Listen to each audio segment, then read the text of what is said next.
This is a world gone mad. This is a world gone mad.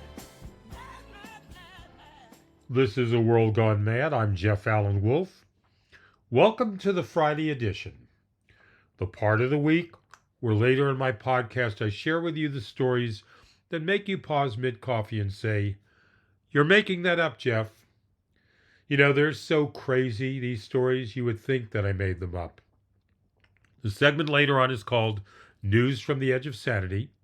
I try to put a smile on your face before you head into your weekend. So let's talk about the real news stories from the last 48 hours. Okay, here we go. This just in. I don't know if you caught this, Wolfpack listeners. This just in. Hey, did you hear the latest news? We're still waiting for the damn Epstein files. Where the hell are the files we were supposed to get? How long are we supposed to sit here waiting? I know they have 30 days, but come on. We've heard absolutely nothing. Not a whisper. We were told they were releasing them. Trump signed off on it. Everybody agreed. And now it's basically, screw you, you're not getting a thing. And honestly, the silence is hilarious at this point. It's like someone promised to deliver a pizza and instead just vanished into the woods. You keep checking the door like an idiot, nothing. You refresh the news feed on your phone, nothing. We're refreshing like maniacs, waiting for the big secrets of the powerful to fall out of the sky, still nothing. If these files were any more delayed, they'd be an airline. This is the only countdown in America where the clock keeps ticking, but nobody is actually moving. Tick tock, my ass. If the government moved any slower, it would be going backward. And while we're waiting for that circus to finally open, the next story rolls in from Ukraine, where the ground's shifting again. Zelensky's top aide has resigned. Not some mid-level staffer. This is the lead peace negotiator, the person in the room during critical talks to stop the war, or rather the invasion, from Russia. Gone in an instant after an anti-corruption raid at his home. This is the kind of thing that in any other country would set off alarm bells that shake the wallpaper. The guy negotiating peace walks out the door during a war because of a corruption raid. You can't script that. This is the political version of your surgeon walking out halfway through the operation because the IRS just showed up. Everything freezes. Everyone panics. You can hear the beeps on the machine start speeding up. Ukraine already has enough on its plate, and now the peace negotiator is packing a suitcase. Perfect. Just what a war needs. A sudden leadership vacuum that always calms things down, right? If the battlefield didn't feel unstable enough, now the negotiating table is wobbling too. The timing couldn't be worse. In the middle of a war, in the middle of fragile negotiations, in the middle of trying to convince the world that Ukraine's got stability inside and outside. Confidence takes a hit when someone that high up suddenly steps down. The battlefield's already unpredictable, and now the political side looks shaky too. Back here in the United States, the country's still absorbing the tragic targeted shooting that took the life of the young lady, a National Guard member who was only 20 years old, while the other guardsman is still in critical condition. These are the moments that make the whole nation freeze. People who serve shouldn't have to worry about being targeted in their own country.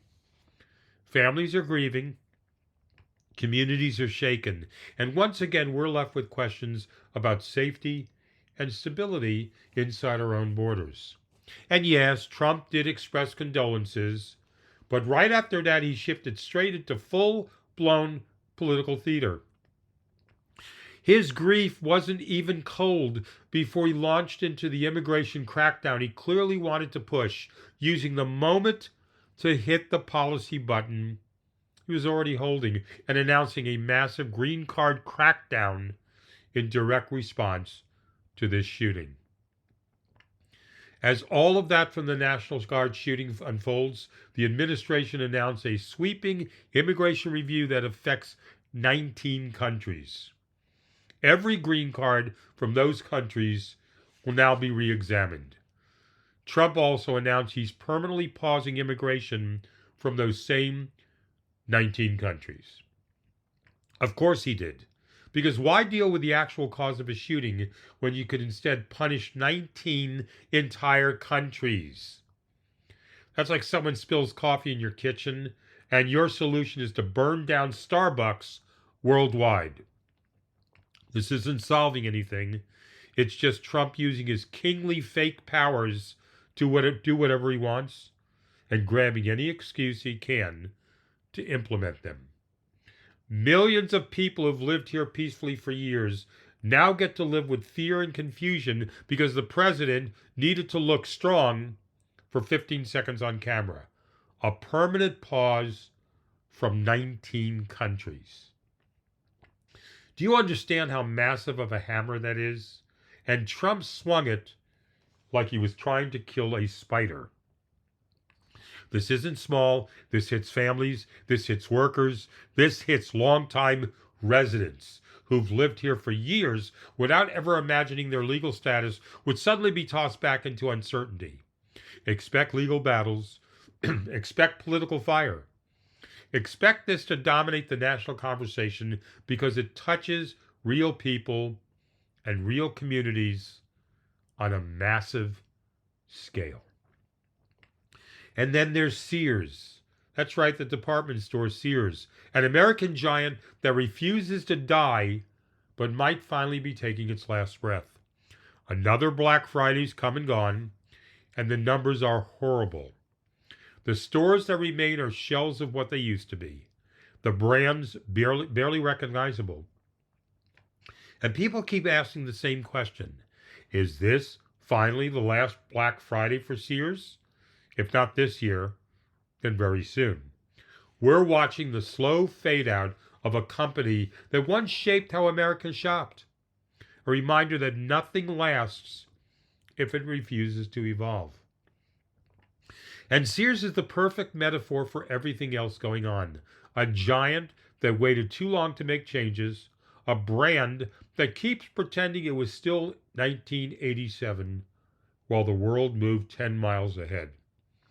You walk into a Sears department store now, and it feels like the retail version of a ghost story.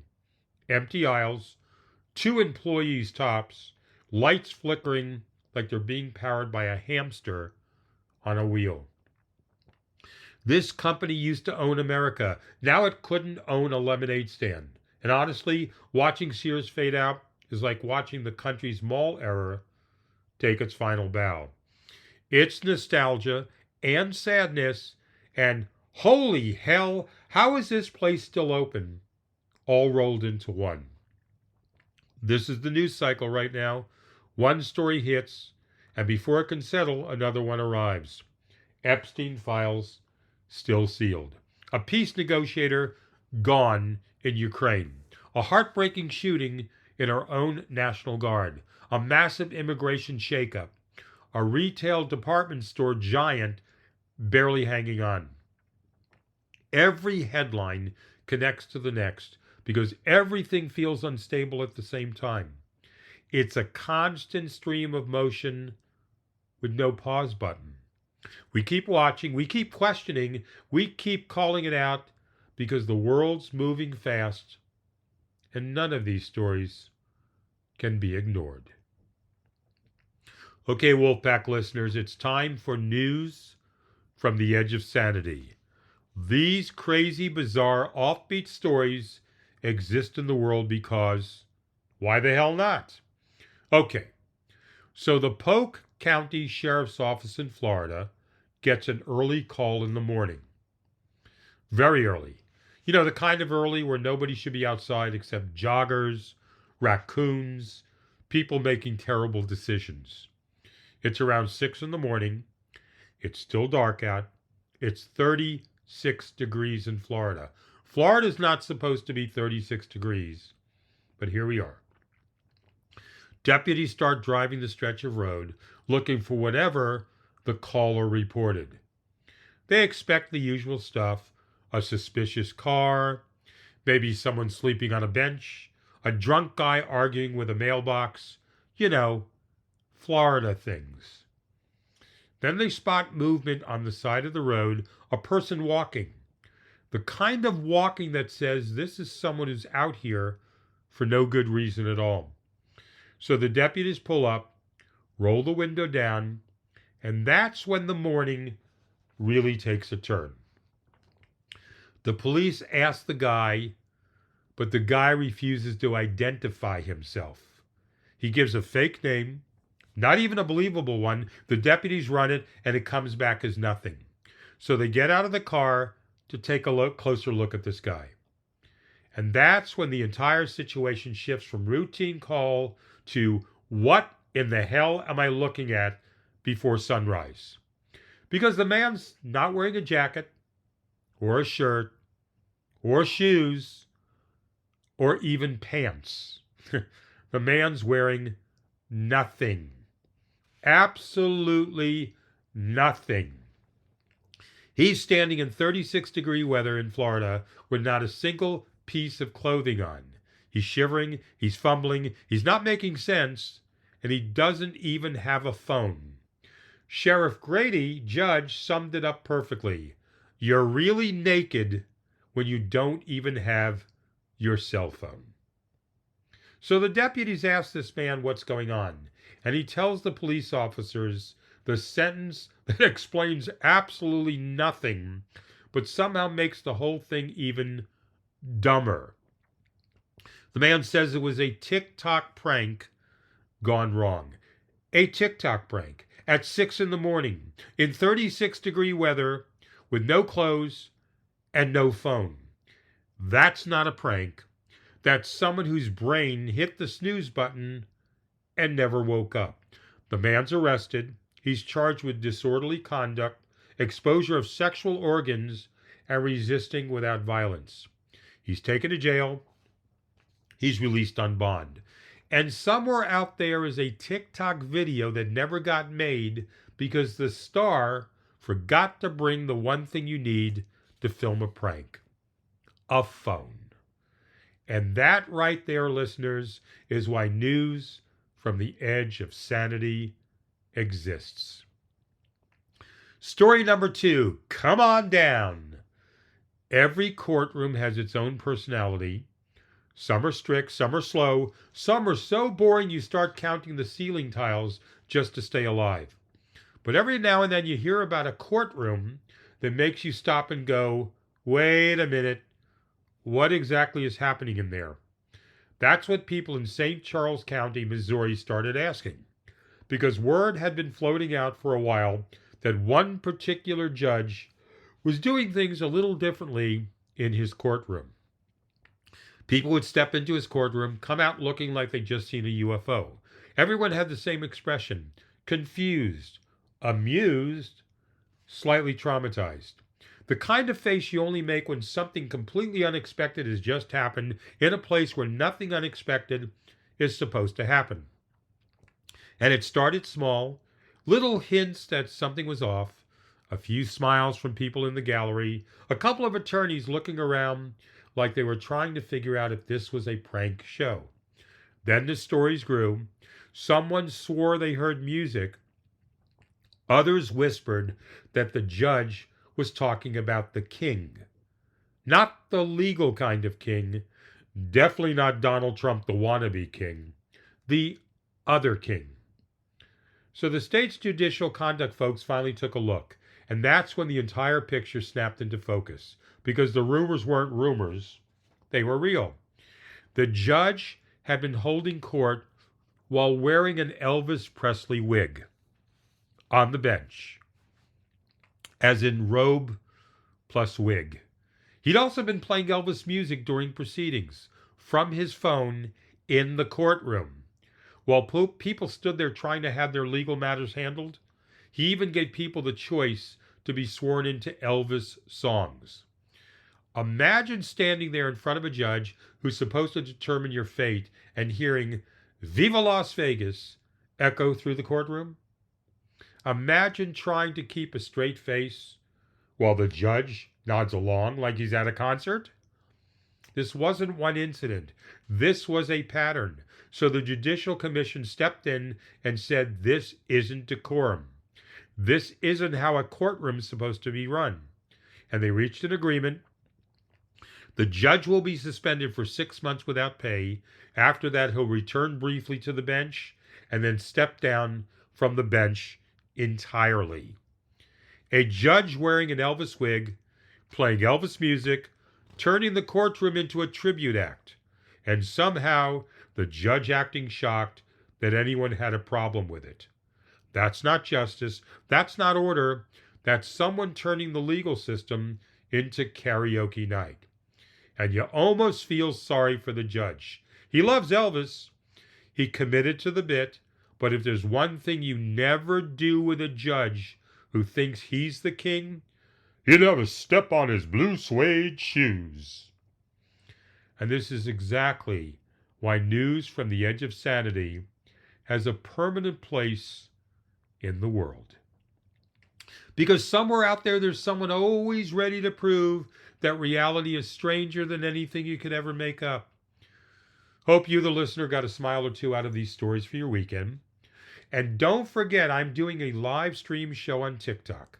I know some of you hate TikTok. You don't use TikTok. You don't know what TikTok is. But I stream there live Sunday mornings, 9:30 a.m. to 10:10 a.m.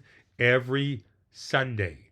Tuesday nights and Thursday nights, 9:15 p.m. to 9:55 p.m. It's free.